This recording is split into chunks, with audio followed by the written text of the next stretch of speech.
Hi, and welcome to another edition of Sandshark Bites. I, as always, am your host, James Duffy, and the Patrick Swayze to my Chris Farley, Michael Manning. How are we doing today, Mike? Thank you. I appreciate the introduction once again. I get the flashbacks of watching that clip on SNL. So we're in one of a series of post-graduation shows now. Our season will be coming to an end shortly. We will be taking the summer off from Sandshark Bites here in a minute, and we'll figure out when our last episode will be, but we'll let you know for certain, and then you can catch the reruns all during the summer months here on the County Channel and anytime on YouTube. But we all got one sport to cover today, and that's softball, who wrapped up their season finally. They did. They were down at Claremont, Florida for the Sun Conference Championships and had a heck of a run. Boy, howdy, they did. It was not unlike the opening round of the Men's World Series round that we had here, where the Sandsharks won their first game and then lost the second and had to go into the loser's bracket, or the consolation bracket, I don't know. And loser's bracket, and elimination bracket. Fight their way back, right? Game one, they won handily versus Weber, 9-1. Yeah, able to run rule them there. And that's a beautiful thing. And then game two, they had to face the #1 seed in Thomas University. And yes, and between Southeastern and Thomas University, we've had to play those top two teams 12 times this year. It's amazing. It's been a lot of games and a lot of pitches and a lot of hits and a lot of interesting things. And so we had, at the end of day one, we were at a 1-1 record.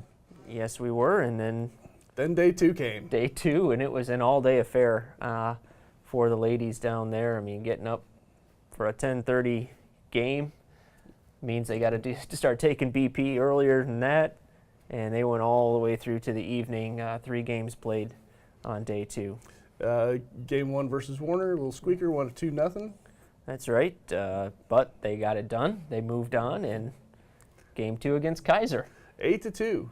They kind of woke up a little bit. Woke up just a little bit there. The offense got going, and it kept rolling into the evening when they played Southeastern. Able to run rule them as well. 8-0. So the Bats woke up for sure and got working and carried them on to day 3. Saturday was a good day, but maybe we should think about scheduling more triple headers for us on Saturdays. It's an unbelievable long day. And I'm sitting there watching on the phone. Battery's just about dying and trying to keep up with everything happening. I can't imagine how some of those girls were doing. I think Abby Pack just about threw her arm off this whole week. She would end up throwing 27 innings over the course of the tournament there. Yeah, and then on day 3, they came back and played Thomas. And that makes again. it 1-1 with Thomas for the tournament. Yes, and they were able to win 6-5 thanks to a big 5-run. Yeah, bottom half. Down 5-1 in the 4th inning. Yep. And they came back and put it at 6-5. That's right. And that's where that first game would stand. And then we got to get to the tiebreaker, rubber match of the whole thing, the whole shooting match. I love it. They label it on the bracket the if necessary game. The if necessary game, and it was necessary. Sandsharks brought it all the way back, and came up a little short there. A little short. Again, Thomas, top 15 team all year in the NAIA, and proved it. They went on to win the tournament and take the automatic bid into the opening round. But those games are fantastic, especially that the Sandsharks managed to lose that first game to Thomas and then sweep the rest of the way back, all the way to that if necessary game. To see Thomas in the last game and to get him at one point tied 3-3 on an Alexa Moore home run. Early in the game, you think we got a chance. We've seen it before, and we've seen it go both ways for the Sandsharks. And in this final one, we just came up a little short. And that was the 7th time that these two teams met this year. We had a doubleheader here, then a doubleheader down in Thomasville, and then 3 times in the tournament. And eventually, I think you start to figure each other out. Yeah. You've seen the picture just now, how many times you're going to make adjustments, and Thomas just able to make a few more. And over the course of this whole year, we saw Abby and Maria both pitching their hearts out there. Both of them ending up with a really respectable ERA. Abby with 2.22 overall, Maria with 2.23. Abby pitched twice as many games, but And Abby's moving herself up the list in many categories, career-wise, in the circle and single season marks. You can find all that information in the record book now and over at uscbathletics.com. Just got all that updated. And Maria, the freshman this year, she's already at the career mark in saves. She has 4 saves. That was the career mark, and she's already there. So tied right now, and like I said, just a freshman. So certainly looking forward to see what she brings next year. She's been real solid, a great addition for USCB. It's still a lot of potential on this team coming up. I mean, we got hot players in every position, people who look like we're going to set a lot of records all over the place, and a young group. We only had one graduate this year. Carrie Cochran, again, we've mentioned her a couple of times now, that she is the lone senior. And there was, speaking, there was a great moment prior to the Southeastern game. They had 3 seniors that couldn't make their graduation either, and so over the loudspeakers they played Pomp and Circumstance, and all 4 seniors walked the bases. It was a great moment down there for the 2 schools to do that for the young ladies that couldn't be at their school's graduation, which you were at. Yeah, I was there. So it was really cool to see that and to watch that take place. It was a tremendous graduation too, to see all those people going through. Some of the students who I taught, some of them I never taught, but I got to know, and seeing kind of our baseball team, which hasn't ever, I think, walked before. Yeah. Softball had the opportunity to walk last year, or 2 years ago, and I was lucky enough to have the job of handing them their fake diploma as they get off the stage, and to I literally touched every graduate. I got to shake their hands as they walked off the stage, and see some of the faces of these students that I just had seen around campus a lot. And then as long as you had your Purell. That was the thing. Afterwards, I was thinking, that's 265 hands right there. And I've just shared whatever they had with all everybody of them. else. So, but to see a lot of those baseball players, a lot of the track and field team, and soccer players as well, it was a really great graduation this year. And what was the total number? 265 walked, 306 graduates. Good. 125 of those students walking had been through my classrooms. There you are. So it was a great one for me.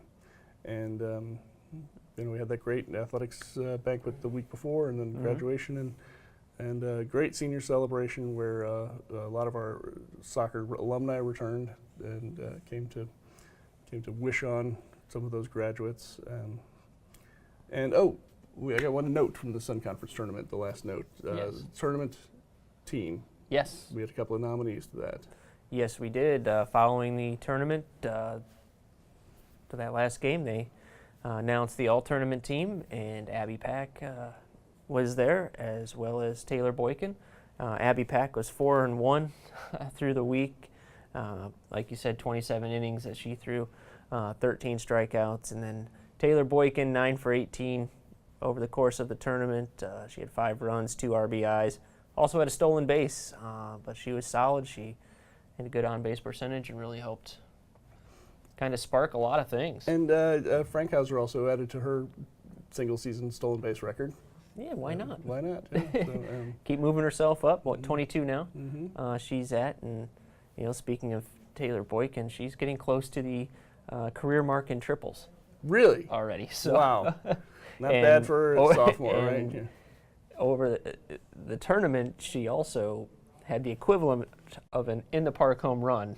Over the course of the tournament? In the one game. Oh, okay. She hit a single, and then a throwing error that ended up in the right field corner. She was able to make her way all the way around to home. Oh my gosh. So, doesn't go down as that, right? But, kind of cool to see. She's a heads-up ball player, man. She's great. Very quick. I tell you, like I said, she's already right there for triples. So, going to be, like you said, fun to see next year because the team is so young. These people continue to move up.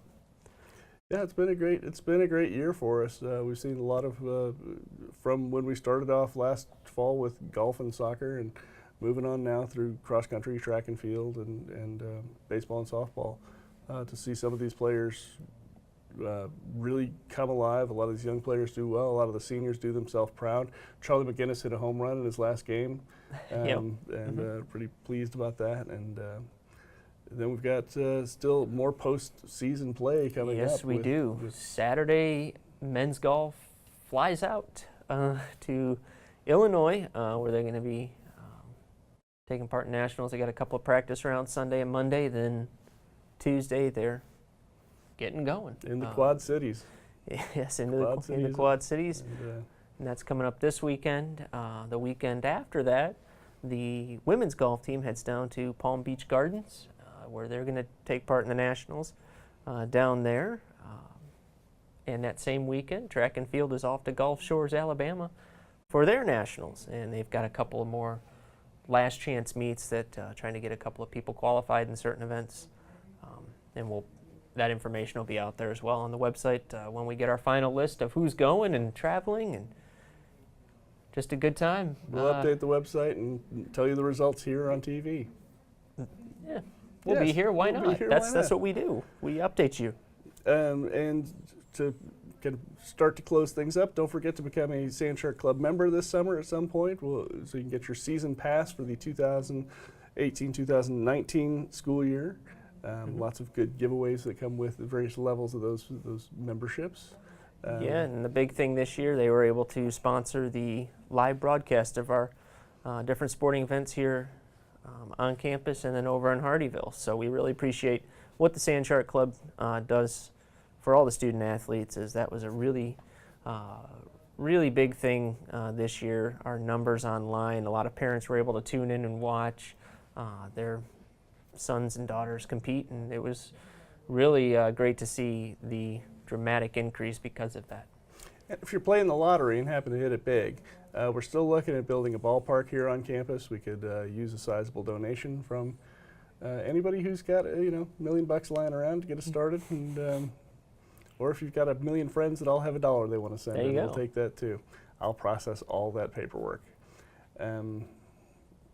What else out of athletics do we need to report on for the viewers at home? Wrapping it up. Then the last is the last, and for this week of Sandshark Bites, we got to give a Player of the Week award, and that it's a coin toss, but we made the choice before the show. Yes, we did. Abby Pack. Abby Pack, the right-handed pitcher for softball.